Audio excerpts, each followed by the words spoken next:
જીત્યો જંગ। જી હા, સ્થાનિક સ્વરાજ્યની ચૂંટણી માટે મતગણતરી શરૂ થઈ ગઈ છે અને જંગ કોણ જીતવાનું છે આજે સ્પષ્ટ થઈ જશે।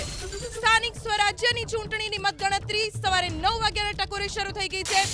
સ્થાનિક સ્વરાજ્યની સૌથી પહેલા વાત જૂનાગઢ મહાનગરપાલિકાની કરીશું। 15 પૈકી 13 વોર્ડ ઉપર મતગણતરી થશે, કારણ કે જૂનાગઢ મહાનગરપાલિકામાં 2 વોર્ડ ઉપર ભારતીય જનતા પાર્ટીના ઉમેદવારો બિનહરીફ જીત્યા છે। સ્થાનિક સ્વરાજ્યની ચૂંટણીની મતગણતરી શરૂ થઈ ગઈ છે। 66 નગરપાલિકાની સામાન્ય ચૂંટણીની મતગણતરી પણ શરૂ થઈ ગઈ છે।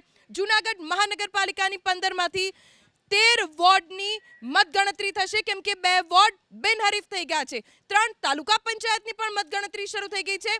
66 નગરપાલિકાની સામાન્ય અને 2 નગરપાલિકાની મધ્યસ્થ ચૂંટણીની મતગણતરી શરૂ।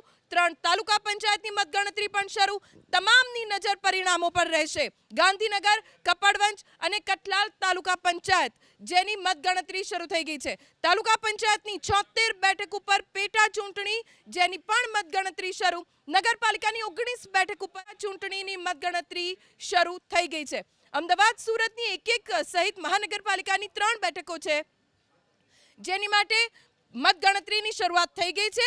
68 નગરપાલિકા પૈકી 4 નગરપાલિકામાં ભાજપને બહુમતી પ્રાપ્ત થઈ છે। સ્થાનિક સ્વરાજ્યની ચૂંટણીમાં ભારતીય જનતા પાર્ટીએ પોતાનો દમખમ ઉતારી દીધો હતો મેદાનમાં, તો કોંગ્રેસે પણ ઉમેદવારો ઉતાર્યા હતા અને જીતની આશા વ્યક્ત કરી હતી। મતગણતરી શરૂ થઈ ગઈ છે।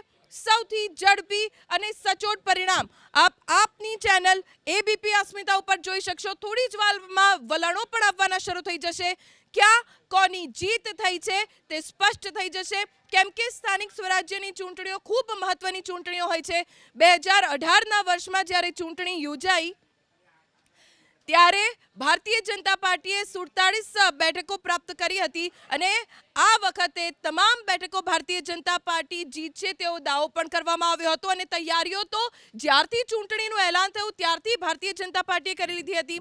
તો બીજી તરફ કોંગ્રેસને વાપસી કરવાનો એક મોકો સ્થાનિક સ્વરાજ્યની ચૂંટણીને લઈને પ્રાપ્ત થયો છે। હવે પરિણામો ઉપર દારોમદાર છે। રુઝાન આવવાના શરૂ થશે, વલણો આવવાના શરૂ થશે, પરિણામ આવવાનું શરૂ થશે એટલે સ્પષ્ટ થઈ જશે કે આ જંગ કોણ જીત્યું। આપ એબીપી અસ્મિતાની સ્ક્રીન ઉપર ટેલી જોઈ રહ્યા છો। સ્ક્રીન ઉપર સૌથી પહેલા, કેમ કે એક જ મહાનગરપાલિકાની ચૂંટણી છે એટલે જૂનાગઢ મહાનગરપાલિકા જેની 60 બેઠકો ઉપર મતગણતરી થવાની છે, જૂનાગઢ મહાનગરપાલિકાના 15 માંથી 13 વોર્ડ ઉપર મતગણતરી થશે, કેમ કે 2 વોર્ડની 8 બેઠકો જેની ઉપર ભારતીય જનતા પાર્ટીના ઉમેદવારો બિનહરીફ થઈ ગયા છે એટલે પહેલેથી જ જૂનાગઢ મહાનગરપાલિકામાં ભારતીય જનતા પાર્ટીનું ખાતું 8 બેઠકો સાથે ખુલી ગયું છે। જેમ જેમ હવે પરિણામ આવશે તેમ તેમ ટેલી પણ આગળ વધશે। સ્ક્રીનમાં ડાબી તરફ આપ જોઈ રહ્યા છો નગરપાલિકાઓની 68 બેઠક, જેમાં ભારતીય જનતા પાર્ટી 4 નગરપાલિકા ઉપર સરસાઈ મેળવી ચૂકી છે। સરસાઈ એટલે કે આ 4 નગરપાલિકાઓ એવી છે કે જ્યાં ભારતીય જનતા પાર્ટીને જે જીતવા માટેનું સંખ્યાબળ જોઈએ એટલું સંખ્યાબળ પ્રાપ્ત થઈ ગયું છે। મતગણતરી ત્યાં પણ થવાની છે। એવી જ રીતે આપની સ્ક્રીનની જમણી તરફ તાલુકા પંચાયત, જે 3 તાલુકા પંચાયત છે, ગાંધીનગરની 1 અને ખેડા જિલ્લાની 2 તાલુકા પંચાયત, કપડવંજ અને કઠલાલ, જ્યાં પણ અત્યારે મતગણતરી શરૂ થઈ ગઈ છે। જેમ જેમ પરિણામો આવશે આ આંકડા બદલાતા રહેશે અને કોના પક્ષમાં આંકડા આવશે તેની ઉપર સૌની નજર રહેશે, કેમ કે સ્થાનિક સ્વરાજ્યની ચૂંટણી એ એવી ચૂંટણી છે કે છેવાડાના સ્થાનિક વ્યક્તિ સુધી પહોંચવાનો દરેક પક્ષને મોકો મળે છે। ક્યાંક ધારાસભ્ય ખુદ મેદાનમાં ઉતર્યા છે, ક્યાંક 4 પાંખીઓ જંગ છે, તો ક્યાંક સમાજવાદી પાર્ટીના ઉમેદવાર પણ ભારતીય જનતા પાર્ટીને ટક્કર આપી રહ્યા છે। શું થશે આ ચૂંટણીમાં, કોણ જીતશે જંગ, એ બસ થોડા કલાકોમાં સ્પષ્ટ થઈ જશે। દરેક પાર્ટીએ પોતાની જીતનો વિશ્વાસ વ્યક્ત કર્યો છે। 68 નગરપાલિકાની ચૂંટણીમાં કુલ 167 ઉમેદવાર બિનહરીફ થયા છે, જેમાંથી 162 ઉમેદવાર ભારતીય જનતા પાર્ટીના છે। મારી સાથે અત્યારે ન્યૂઝરૂમમાં ભારતીય જનતા પાર્ટી, કોંગ્રેસના પ્રતિનિધિઓ છે, રાજકીય વિશ્લેષકો છે, તમામની સાથે ચર્ચા કરીશું। જીતની આશા સાથે ભારતીય જનતા પાર્ટીએ આ ચૂંટણીમાં ઉતરી, અપેક્ષા શું હવે પરિણામો પાસે?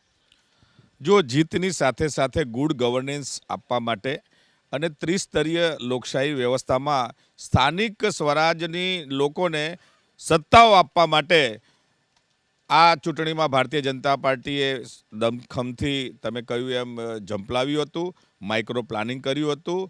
સૌ આગેવાનોએ ખૂબ ઉત્સાહપૂર્વક આ ચૂંટણીમાં કામ કર્યું છે અને એના કારણે ભારતીય જનતા પાર્ટીની તમામ નગરપાલિકાઓમાં વિજય થવાનો છે.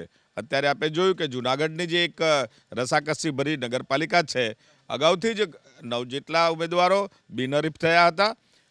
એ સિવાય અત્યારે આપ જોઈ રહ્યા છો ટેલીમાં, એમાં પણ ભારતીય જનતા પાર્ટીના ઉમેદવારો વિજયી થતા દેખાય છે.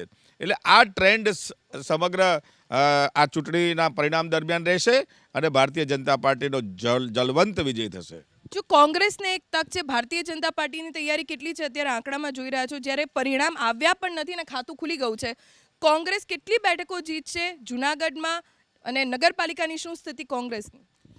તમે સાચું બોલ્યા કે પહેલાંથી જ પરિણામ આવી ગયું છે. આ પરિણામ એ બતાવે છે કે લોકશાહીને ખતમ કરવા માટેની આ પાર્ટી છે ભારતીય જનતા પાર્ટી. કેમ બિનહરીફ કોંગ્રેસ નથી થતું, ભાજપ જ થાય છે? ક્યાંક કોંગ્રેસ બી થવું જોઈએ ને. આ એક બહુ જ ચિંતાનો વિષય છે દેશ માટે ને ગુજરાત માટે કે આ લોકો જે દાદાગીરી અને સરકારી તંત્રનો દુરુપયોગ કરીને લોકશાહીને પ્રજાનો મત વેડફી રહ્યા છે. આપના માધ્યમથી, અસ્મિતાના માધ્યમથી ચોક્કસ એક પહેલાં કહીશ કે આજે જે પરિણામ આવશે એ પ્રજાના હશે અને પ્રજા ઉપર અમને સંપૂર્ણ વિશ્વાસ છે. અમે ભાજપની જેમ બણકા નહીં ફૂકીએ અમે જીતશું, આ બધી અમારી પ્રજાની જીત થશે. પ્રજા કોંગ્રેસને જીત અપાવશે.